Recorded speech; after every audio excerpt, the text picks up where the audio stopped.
Supervisor ఆమె ఉదయం పనిలోకి వచ్చిన దగ్గర నుంచి వెళ్ళిపోయేదాకా దగ్గడం తప్ప ఏ పని చేయడం లేదు. ఇలాంటి వాళ్ళు పనిలో ఉంటే మనకేంటయ్యా లాభం? ఇలా చూడు, పని చేసినంత వరకు లెక్క కట్టి ఇచ్చేసి ఆవిడ ఇంటికి పంపించి. ఎన్నిసార్లు చెప్పినా వినిపించుకోవు. ఈ వయసులో నువ్వు పనికి వెళ్ళాలా? పనికి వెళ్ళకపోతే ఎందుకు వెళ్ళలేదని ఎవరైనా అడుగుతారా? ఏంటమ్మా అలా అంటావు? నేను పనికి వెళ్ళకపోతే వాడికి ఒక ముద్ద తిండి ఎవరు పెడతారు తల్లి? పెద్ద చదువుకుని ఉద్యోగం రాక అల్లాడుతున్నాడు. దేవుడు కళ్ళు తెరవలేదు. నేను కూడా పనికి వెళ్ళకపోతే వాడు బయటికి వెళ్ళడానికి బచ్చాజీలు ఎవరిస్తారు తల్లి?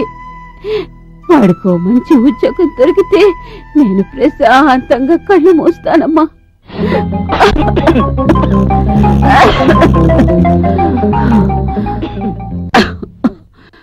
అమ్మా అమ్మా, నాకు ఉద్యోగం దొరికిందమ్మా. ఇక నుంచి నువ్వు కష్టపడనక్కర్లేదు. నిజంగానే నీకు ఉద్యోగం వచ్చిందా? అవునమ్మా. నాన్నా, నా ప్రార్థనని ఫలించాయి నాయనా. ఏంటమ్మా ఒళ్ళు ఇలా కాలిపోతున్నా?